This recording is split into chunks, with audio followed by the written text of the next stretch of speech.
પવિત્ર ધનુર્માસના 16મા દિવસે પુત્રદા એકાદશીના આપ સર્વેને જય શ્રી સ્વામિનારાયણ। આજે તો એકાદશી છે, માટે આજે તો બધા બહુ હરિભક્તોએ પોતાના ઘરે પ્રભાત ફેરી બોલાવી છે, માટે હવે દર્શન કરતા જાઓ।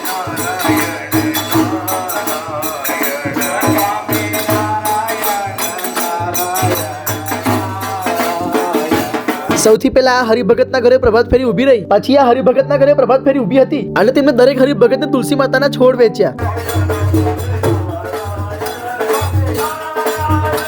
બધાના હાથમાં છોડ કેટલા સુંદર લાગી રહ્યા છે। પછી આ હરિભગત તો ઠાકોરજી માટે લાઇટની વ્યવસ્થા કરી નાખી। ત્યારબાદ એક હરિભગતના ઘરે બધાને ફરાળી ચેવડાનો પ્રસાદ મળ્યો। ત્યારબાદ અહીંયા પણ ફરાળી ચેવડાનો પ્રસાદ હતો। પછી આ હરિભગતના ઘરે પ્રભાત ફેરી ઊભી હતી અને અહીંયા પણ એકાદશીના હિસાબે ફરાળી ચેવડો હતો। પછી અહીંયા બધાને કેળાનો પ્રસાદ આપવામાં આવ્યો અને પછી અહીંયા હતો ફરાળી વેફરનો પ્રસાદ। પછી અહીંયા બધાને કાચના ડબ્બામાં સાકરિયા આપવામાં આવ્યા અને પછી આ હરિભગતના ઘરે બધાને વેફરનો પ્રસાદ આપવામાં આવ્યો અને આ સિસ્ટમ એકદમ બેસ્ટ, બધા પોતાની જાતે જ લેતા જાય। ત્યાર પછી આમના ઘરે પ્રભાત ફેરી ઊભી હતી। ત્યાર પછી આ કાકાએ ખૂબ ભાવથી સંતોને આવકાર્યા, ફૂલો વડે ભગવાનનું પૂજન કર્યું અને પછી આ હરિભગતે પણ ખૂબ ભાવથી ભગવાનનું પૂજન કર્યું। બધાને ફરાળી ચેવડાનો પ્રસાદ વેચ્યો અને ભાઈ પછી તો ઉત્સાહથી નાચવા લાગ્યા।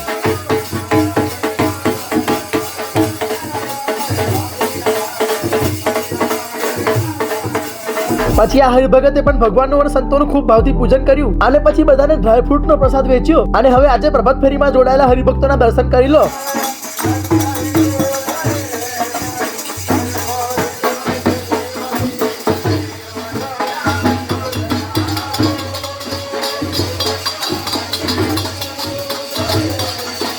ત્યારબાદ ફરી એક હરિભગતના ઘરે પ્રભાત ફેરી ઊભી હતી। આમને બધા હરિભક્તોને ડબ્બા વેચ્યા। ભાઈ આવી યુનિક પ્રભાત ફેરી તો તમને ગોધરામાં જ જોવા મળશે। અને પછી તો અમારા ઢોલ વગાડવા વાળા ભાઈએ મોજ કરાવી દીધી।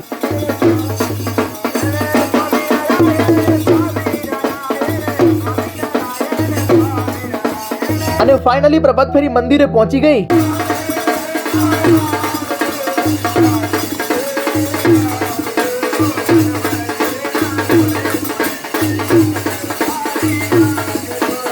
અને પછી પૂજ્ય સ્વામીએ શું કીધું ચાલો સાંભળીએ કે આવતી એકાદશીએ આ શિક્ષાપત્રી જયંતીનું 200મું વર્ષ ચાલે છે, એટલે 200 હરિભક્તોની સંખ્યા આવતી એકાદશીએ થવી જોઈએ અને કરવાની છે। એમ આપણે દાઈએ છીએ ને એમ બહોળો પ્રચાર કરીને 200ની સંખ્યામાં હરિભક્તો આવતી એકાદશીએ હું એના દર્શન કરું અને ધન્ય ભાગી બનવું। અસ્તુ ધન્યવાદ। જય સ્વામિનારાયણ। અને હવે કરી લો આજની મંગળા આરતીના દર્શન।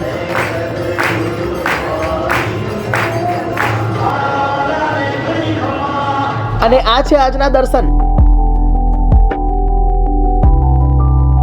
ચાલો ત્યારે બધાને ભાવથી ભેટીને જય શ્રી સ્વામિનારાયણ।